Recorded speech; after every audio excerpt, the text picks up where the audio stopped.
भोर के समय मौका दिया प्रभु के वचनों को सुन और पढ़ सके। और आप जितने प्रतिदिन वचनों को पढ़ते हैं सुनते हैं, आपको प्रभु आशीष करने जा रहे हैं। और याद रखिएगा, ये 2025 में ज़रूर आप वचन पढ़ें, सुने और प्रार्थना करें। और चर्च जो जाए 5 तारीख को पहला संडे है, प्रभु आपको आशीष करेंगे।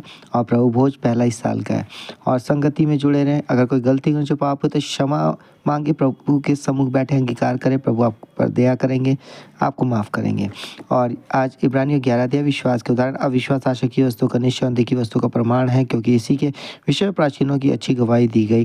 विश्वासी से हम जानते हैं कि सारी सृष्टि की रचना परमेश्वर के वचन के द्वारा हुई है, पर यह नहीं कि जो कुछ देखने में आता है वो देखी हुई वस्तुओं से बना हो। विश्वासी से हाबिल ने कैन से उत्तम बलिदान परमेश्वर के लिए चढ़ाया, और उसी के द्वारा उसके धर्मी होने की गवाही भी दी गई, क्योंकि परमेश्वर ने उसकी भेंटों के विषय में गवाही दी, और उसी के द्वारा वो मरने पर भी अब तक बातें करता है। विश्वासी से हनोक उठा लिया गया कि मृत्यु को ना देखे, और उसका पता नहीं मिला, क्योंकि परमेश्वर ने उसे उठा लिया था। और उसके उठाए जाने से पहले उसकी यह गवाही दी गई थी कि उसने परमेश्वर को प्रसन्न किया है। और विश्वास बिना उसे प्रसन्न करना न होना है, क्योंकि परमेश्वर के पास आने वाले को विश्वास करना चाहिए कि वो है, और अपने खोजने वालों को प्रतिफल देता है। विश्वासी से नूह ने उन बातों के विषय में जो उस समय दिखाई ना पड़ी थी चेतावनी पाकर भक्ति के साथ अपने घराने के बचाव के लिए जहाज बनाया, और उसके द्वारा उसने संसार को दोषी ठहराया और उस धर्म का वारिस हुआ जो विश्वास से होता है। विश्वासी से अब्राहम जब बुलाया गया तो आज्ञा मानकर ऐसी जगह निकल गया जिसे मिरास में लेने वाला था, और यह ना जानता था कि मैं किधर जाता हूँ, तो अभी निकल गया। विश्वासी से उसने प्रतिज्ञा किए हुए देश में, पराए देश में परदेशी के समान रहकर इसहाक और याकूब समेत जो उसके साथ उसी प्रतिज्ञा के वारिस थे तंबुओं में वास किया, क्योंकि वह उस स्थिर नींव वाले नगर की बाट जोता था जिसका रचने वाला और बनाने वाला परमेश्वर है। विश्वास से सारा ने आप बूढ़ी होने पर भी गर्भ धारण करने की सामर्थ पाई, क्योंकि उसने प्रतिज्ञा करने वाले को सच्चा जाना था। इस कारण एक ही जन से जो मरा हुआ सा था, आकाश के तारों और समुद्र के तीर के बालू के समान अनगिनत वंश उत्पन्न हुए। ये सब विश्वासी के दशा में मरे, और उन्होंने प्रतिज्ञा की हुई वस्तुएं नहीं पाई, पर उन्होंने दूर से देखकर आनंदित हुए और मान लिया कि हम पृथ्वी पर परदेशी और बाहरी हैं। जो ऐसी बातें कहते हैं वह प्रकट करते हैं कि स्वदेश की खोज में है, और जिस देश से वह निकल आए थे यदि उसकी सुधि करते तो उन्हें लौट जाने का अवसर था।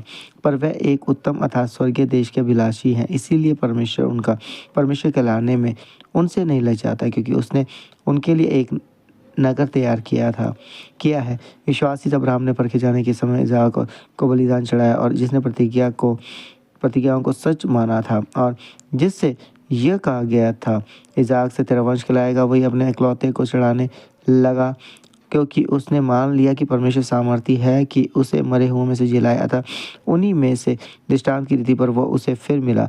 विश्वासी से इसहाक ने याकूब और एसाव को आने वाली बातों के विषय में आशीष दी। विश्वासी से याकूब ने मरते समय यूसुफ के दोनों पुत्रों में से एक को आशीष दी और अपनी लाठी के सिरे पर सहारा लेकर दंडवत किया। विश्वासी से यूसुफ ने जब वह मरने पर था तो इसराइल की संतान से निकल जाने की चर्चा की और अपनी हड्डियों के विषय में आज्ञा दी।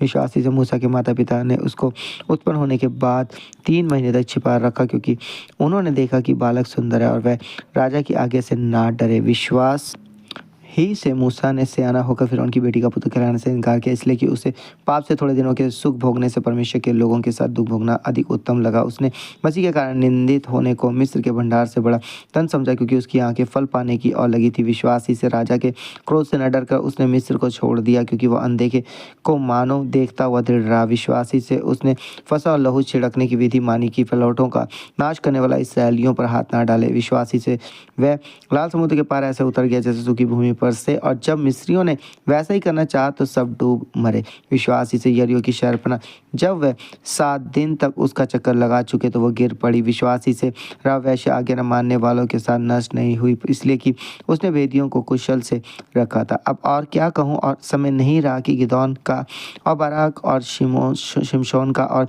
यिफ्तह का और दाऊद और शमूएल का और भविष्यवक्ताओं का वर्णन करूँ। उन्होंने विश्वासी के द्वारा राज्य जीते, धर्म के कारण किए प्रतिज्ञा की वस्तुएं प्राप्त की, सिंहों के मुंह बंद किए, आग की ज्वाला को ठंडा किया, तलवार की धार से बच निकले, निर्बलता में बलवंत हुए, लड़ाई में वीर निकले, विदेशियों की फौजों को मार भगाया, स्त्रियों ने अपने मरे हुओं को फिर जीवित पाया, कितने तो मार खाते खाते मर गए और छुटकारा न चाहा, इसलिए कि उत्तम पुनरुत्थान के भागी हों। कई एक ठट्ठों में उड़ाए जाने और कीड़े खाने वरन बांधे जाने और कैद में कोड़े खाने वरन बांधे जाने और कैद में पड़ने के द्वारा परखे गए, पथराव किए गए, आरे से चीरे गए, उनकी परीक्षा की गई, तलवार से मारे गए, वह कंगाली में और कलेश में और दुख भोगते हुए भेड़ों और बकरियों की खाले ओढ़े हुए इधर उधर मारे मारे फिरे और जंगलों और पहाड़ों और गुफाओं में और पृथ्वी की दरारों में भटकते फिरे। संसार उनके योग्य न था। विश्वासी के द्वारा इन सब के विषय में अच्छी गवाही दी गई, तो अभी उन्हें प्रतिज्ञा की हुई वस्तुएं ना मिली, पर क्योंकि परमेश्वर ने हमारे लिए पहले से एक उत्तम बात ठहराई कि वह हमारे बिना सिद्ध को ना पहुंचे, सिद्धता को ना पहुंचे। सो परमेश्वर पढ़े चुने सुने कलाम के हम सबको आशीष करें, आमीन। सो आइए अपने सरों को झुकाएंगे, अपनी आंखें बंद करेंगे। पवित्र पवित्र पवित्र पवित्र सेनाओं के परमेश्वर पिता यीशु मसीह के नाम से आपके सम्मुख आते शुक्रिया करते कि रात भर आपने मीठी सुलह पता काल के अधिकारी मौका दिया कि भोर के सेवा के वचनों को सुनना पड़ सके। जितने प्रभु जी वचन को सुनते उन्हें आशीष करें, उनके जीवन से दुख कष्ट को दूरी, आज का दिन उनके लिए आशीष हो प्रभु, आनंदित हो। अगर किसी का जन्मदिन शादी के साल ने प्रभु आप आशीष कर उनकी जरूरतें पूरी कर, उनके घर परिवार में कोई कमी घटी न हो प्रभु, उनके विश्वास के अनुसार आज महान गवाही के लिए आपने तैयार करे प्रभु। जो काम प्रभु जी नहीं बन पा रहे हो बनने के लिए द्वार खोले, सफलता प्रभु उनके जीवन में काम करे यीशु नाम में। होल स्पिरिट फायर के थ्रू प्रभु दुष्ट की सारी युक्तियों बंधनों को फल करे, जैसा उनका आप पे विश्वास है प्रभु। आज आपका आत्मा जो निवास का तो आत्मा उनकी अगुवाई करे प्रभु, ताकि सही फैसले लें और आपके हजूरी की तरफ जय को पाएं, गलती गुनाहों को क्षमा करें। आपका धन्यवाद प्रार्थना सुनने के लिए, आशीष करने के लिए। ये प्रार्थना यीशु मसीह के नाम से मांगते हैं, आमीन। सबको जय मसीह की। प्रभु आपको आशीष करने जा रहे, बंधुआ खुलने जा रहे, बंधन टूटने जा रहे, प्रभु पर भरोसा करें, विश्वास करें और परमेश्वर पिता यीशु नाम में आपको जयवंत करेंगे। सबको जय मसीह की।